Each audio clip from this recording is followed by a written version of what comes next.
Yep, so this was a lie. DreamWorks Kung Fu Panda 4 is the newest installment in the Kung Fu Panda franchise, but honestly, it feels like nothing more than a quick cash grab of the studio, which really sucks to say, seeing how everybody collectively got together to celebrate the absolute masterpiece of Puss in Boots and the Last Wish. Heck, it even got me out of my retirement. Just for this two-piece bogus combo to come out the next year. Like, bro, come on! I'm not gonna lie, this is like the most obvious cash grab I've seen in years.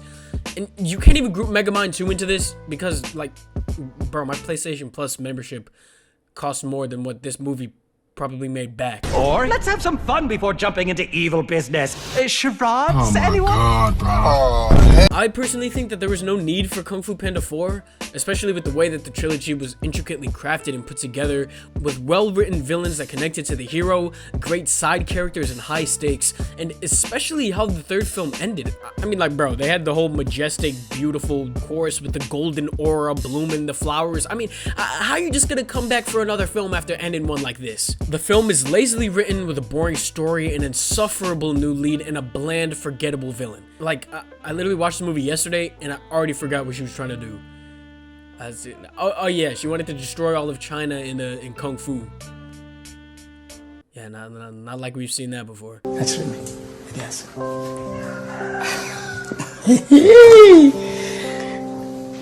Don't touch your minion. My first would be a good man. Oh my God! Wow! Oh my God! Anyways, we're gonna split this video up into two major problems that I had with the film, just so that I can like section this up before my eyeballs pop out of my head in a fit of rage, and so that you don't make the same mistakes in making your own films. Now let's see how Kung Fu Panda 4 ruins a legacy.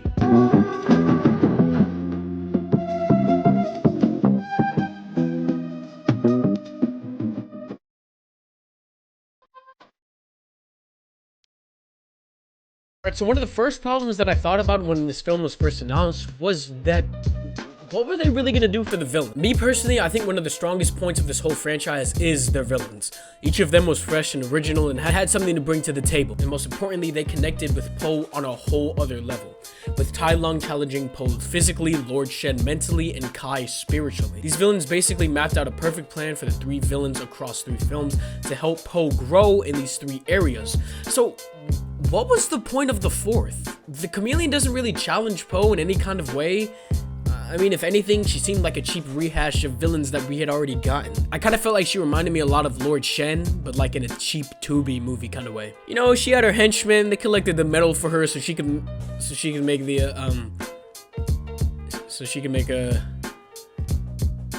yeah, I'm not even gonna lie, I don't even remember what they was making, but them suckers was collecting metal like their lives depended on it. So I mean, that's really enough for them to have a very similar on the nose thing. There was some kind of cool stuff about her character, like the Po versus Po fight. I mean, it lasted like 12 seconds. It was kind of contradictory to her whole character. Like, how was she using Kung Fu as Kung Fu Panda if she hadn't sucked out her soul yet? Like, isn't that like the first step? Like, don't you gotta do that to be able to fight? Or can she just use random guys' powers when she's disguised as somebody else? And that's, well, in that case, what's even the point of transforming? I mean, that's gonna look pretty painful, so I'm sure she's not just doing it for the fear factor. She's also basically a cheap rehash of Kai capturing Chi or ninja seed, What? or whatever, and using it to her advantage. Kai was the first and only supernatural villain in the series, as Tai Lung was already taken as a fighter, and Lord Shen was the smarter one. So I guess you could say the chameleon is a rehash of Shen and Kai. I mean, I guess I normally wouldn't really care about it if she brought her own things to the table, and also if the studio hadn't spent like the last decade making sure all their villains stood out in a specific way without any overlap. I mean, but that's just like a tiny like side, like a little footnote, not anything crazy. Not only does this undermine really everything from part 3, but it also, like, why would you sell out this great ending for 3 while you sit here and struggle to come up with new ideas for 4? Okay, let's actually read up on the character so that we can really see what went wrong and maybe how to fix her. Okay, so she has a history in Kung Fu but was ridiculed because of her size. What? Are we gonna forget that this dude exists? The dude that's literally in the Furious 5? You know, I really thought that I was clever with that, but this dude's not even a cricket. Okay, so I've done some research for this because I honestly feel like it's a really stupid thing to make her a villain because of like the Iron Man treatment. But anyways, Mantis is around his late 20s to early 30s, I think, based off of this Reddit post. So Chameleon is probably a few years older than him. When Tai Lung first arrives in the movie, when she like takes his soul, she says that she's a big fan, and Tai Lung is like around 40. And considering about how Chameleon's a fan of him, I'm sure they didn't grow up in the same time. I'm sure she was probably younger during his upbringing, so she's probably around her mid or late 30s, which puts her like 5 years ahead of Mantis. So what, you telling me that 5 years is enough for the Jim Crow laws of Kung Fu to be changed? You telling me that nobody wanted to train a shapeshifter, but they were fine with training a praying mantis? I ain't got nothing against praying mantises. They pretty cool. I mean, this jit was able to hold up like 20 times his body weight, holding up everybody on these 2 ropes. But I mean, seriously, this sucker's gonna be a statistic the instant he puts a ring on another praying mantis's finger. And you telling me another one was willing to train a chicken? Bro, this chick can't even speak English. Oh my god, bro.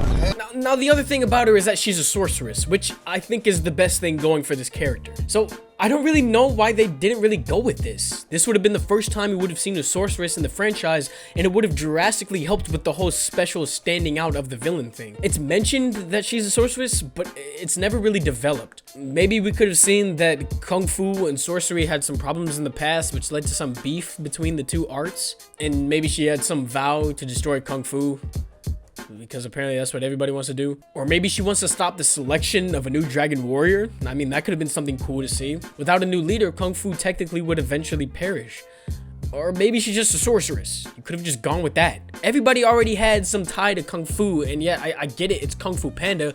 But I mean, if it's at the point where you gotta make Darman backstories for your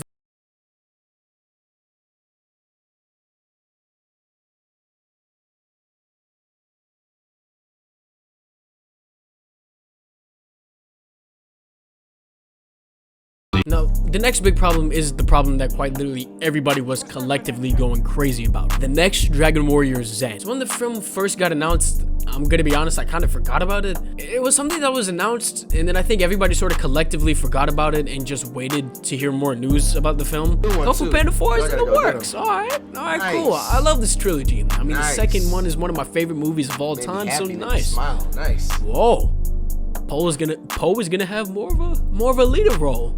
Alright, nice. It seems like something fresh and new for his character. I'd love to see him grow to be more mature. And then, okay, Awkwafina's playing Zhen. Oh, wait, hold on. No, I didn't. I didn't read that right.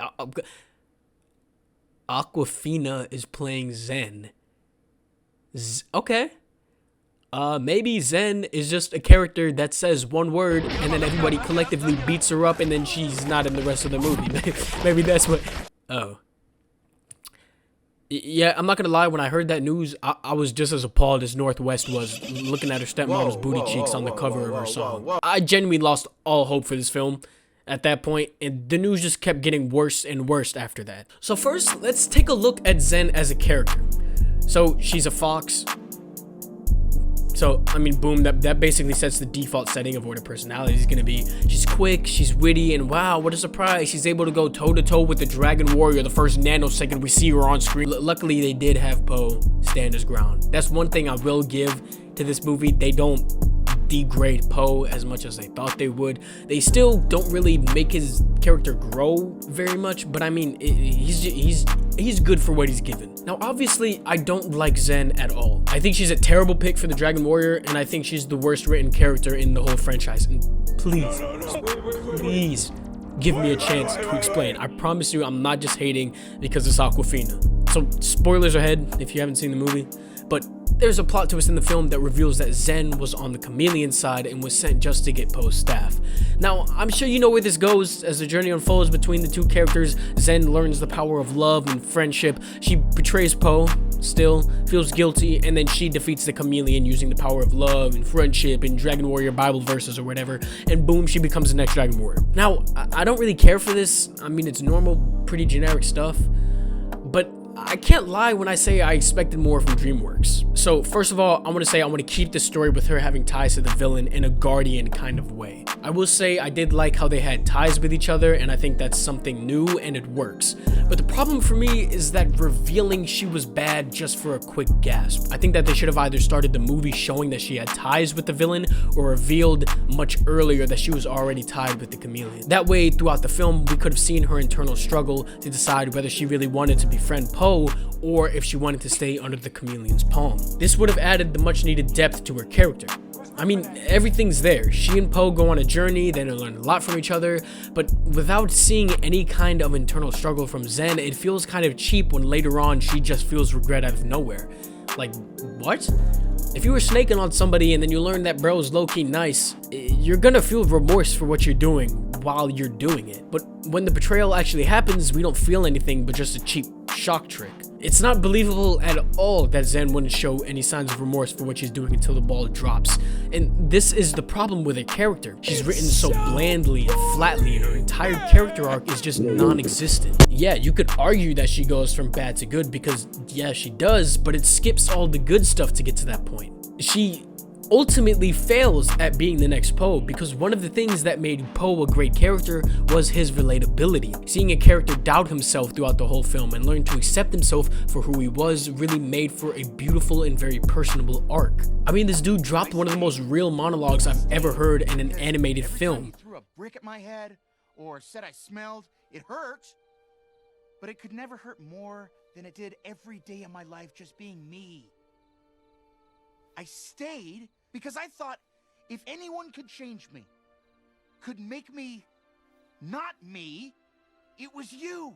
Poe goes through struggles, he gets broken down plenty of times, and that's what makes him such a great character. They had all the potential right there to make Zhen a decent character, but instead they decide to skip all the struggle and internal conflict just for a cheap surprise. And ultimately, that is where Zhen fails, and why she is a terribly written protagonist. Anyways, guys, that is going to be the end of today's video. I hope you guys enjoyed it, and that maybe you took something away when writing your own characters. Don't be afraid to break them down, you know? Don't be afraid to show them in their weakest moments. Yeah, it's great to see the character be able to handle everything perfect, but what we really connect with is the realism of the character, the brokenness of the character.